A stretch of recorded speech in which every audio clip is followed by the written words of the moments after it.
الله الرحمن الرحيم. إن الحمد لله نحمده ونستعينه ونستغفره ونعوذ بالله من شرور أنفسنا وسيئات أعمالنا. من يهده الله فلا مضل له ومن يضلل فلا هادي له.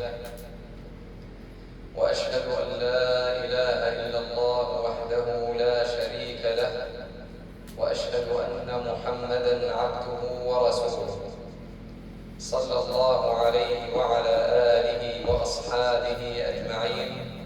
أما بعد، فإن أصدق الحديث كتاب الله تعالى، وأحسن الهدي هدي محمد صلى الله عليه وسلم، وإن شر الأمور محدثاتها، وكل محدثة بدعة، وكل بدعة ضلالة، وكل ضلالة في النار. أهلا وسهلا بطلاب القرآن الكريم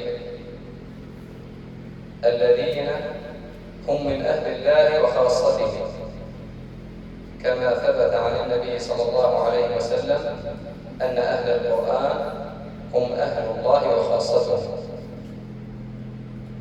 ولا شك أن الإنسان المسلم إذا اجتهد في طلبه للعلم وحفظه لكتاب الله عز وجل يكون من أهل الله وخاصته، بل ومن خير البشر، لأن النبي صلى الله عليه وسلم يقول: خيركم من تعلم القرآن وعلمه.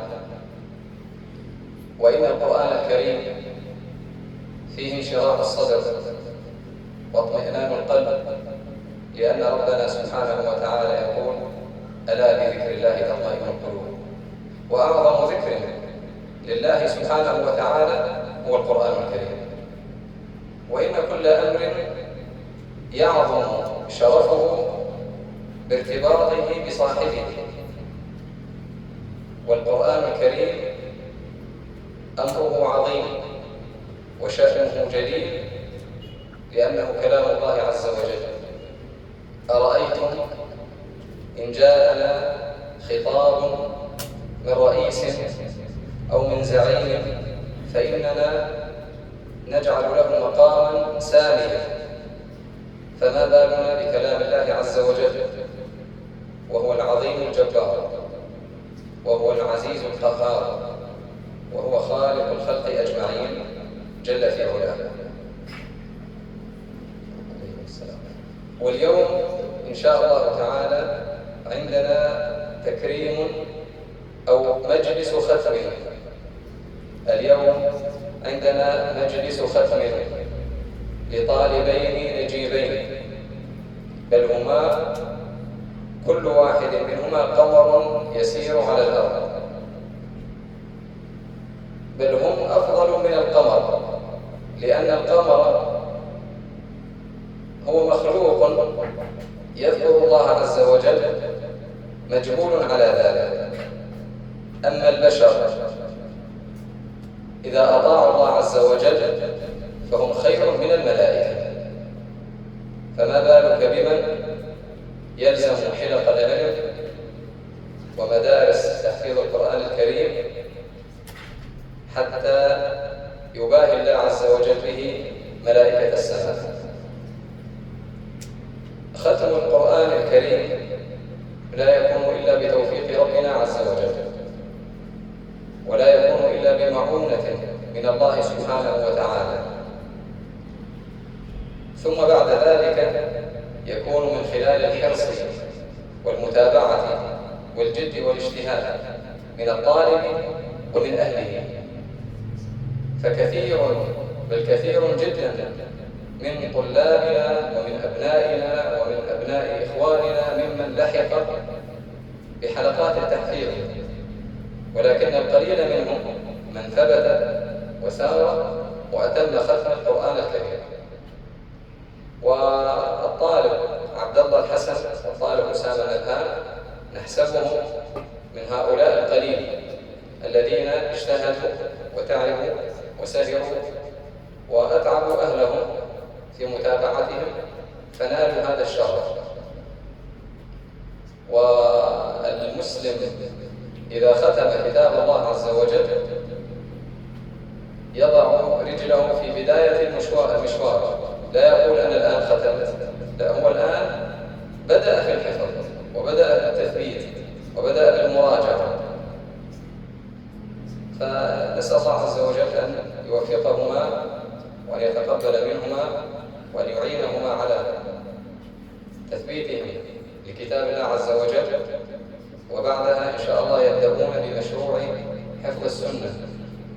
ومشروع حفظ السنة أيضا قرين بحفظ القرآن الكريم، لأن النبي عليه الصلاة والسلام يقول: ألا إني أوتيت القرآن ومثله معه، وهي السنة. ولا أريد أن أغفل عن جانب مهم بل هو من الأهمية بمكانه، وهو التوجه بالشكر الجزيل. ولا أظننا قادرون على تأدية حقه من خلال الكلام، وإنما نحيل الشكر والجزاء له من الله عز وجل، وهو أستاذ الحلقة الشيخ أحمد الطالب أبو معاذ، جزاه الله خيرا. تابع الطلاب وحرص أشد الحرص على أن يضبطوا هذا الحفظ. وكذلك الأمر أتوجه بالشكر لأهل الطلاب أولياء الأمور الذين لهم الدور الأكبر في هذه النتيجة التي وصلنا إليها اليوم بإذن الله عز وجل. وكلكم نأمل من الله عز وجل أن تختموا كتاب الله سبحانه وتعالى، وهذا الظن بكم. والآن ننتقل إلى أستاذ الحلقة الشيخ أبو معاذ حتى يختم الطلاب عنده إن شاء الله تعالى، والحمد لله رب العالمين. السلام عليكم ورحمة الله وبركاته. طبعا نتمنى من الجميع منكم أن يجلس هذه الجلسة إن شاء الله. طبعا عبد الرحمن وأسامة ما زادوا عليكم لا بيد ولا برجل ولا بشيء، يعني هم مثلكم تماما. هل زاد أحد منهم عليكم برجل أو يد أو عقل ثاني أو 4 عيون أو 4 آذان أو لسانين حتى يكرر؟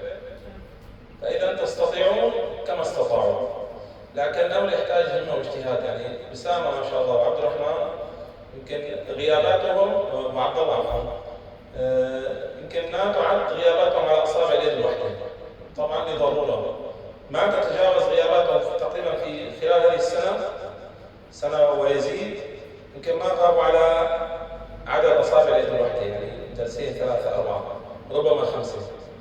فبالجد والاجتهاد يا شباب جميعنا نصل إن شاء الله. والآن نسمع منهم آخر صفحة بإذن الله.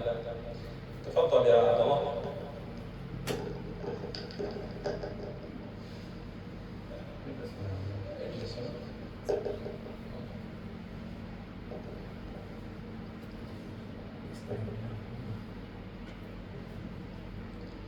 أعوذ بالله من الشيطان الرجيم. بسم الله الرحمن الرحيم.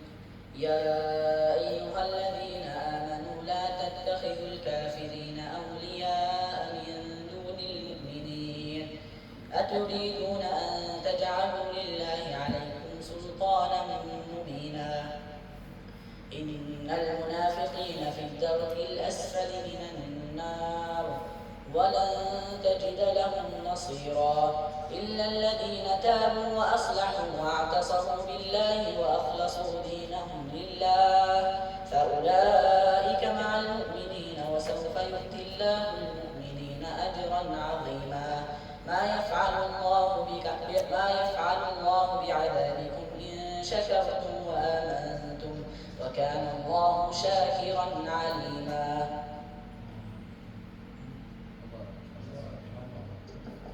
الله عز وجل أن يجعلك ممن يعمل بكتابه. الله يفتح عليك يا عبد الله. تفضل يا أسامة.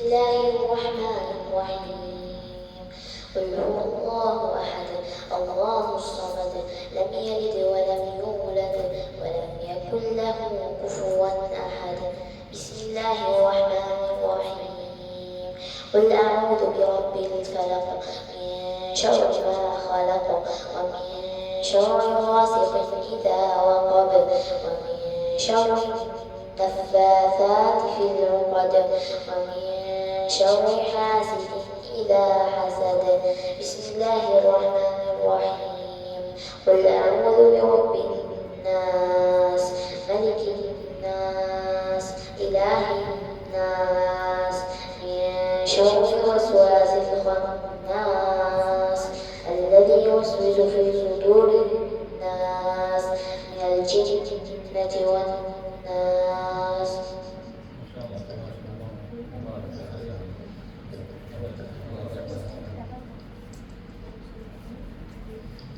يا شباب، أسامة كان يستيقظ قبل الفجر بأكثر من ساعتين، يستيقظ ويقرأ ويحفظ ثم يسمع، وذكر لكم إن شاء الله جميعكم على هذا الطريق. الأمر ما هو صعب أبدا، ورأيتم أمامكم يعني.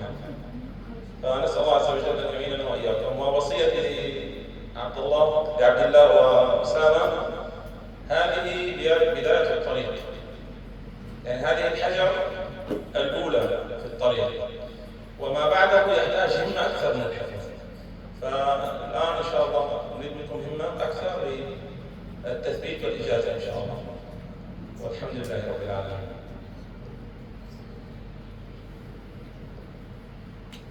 الله يبارك فيكم، جزاكم الله خير جميعا. والآن من يريد أن يبارك لأخيه فليقم ويبارك له من الطلاب، يسلم على أصحابه ويبارك لهم.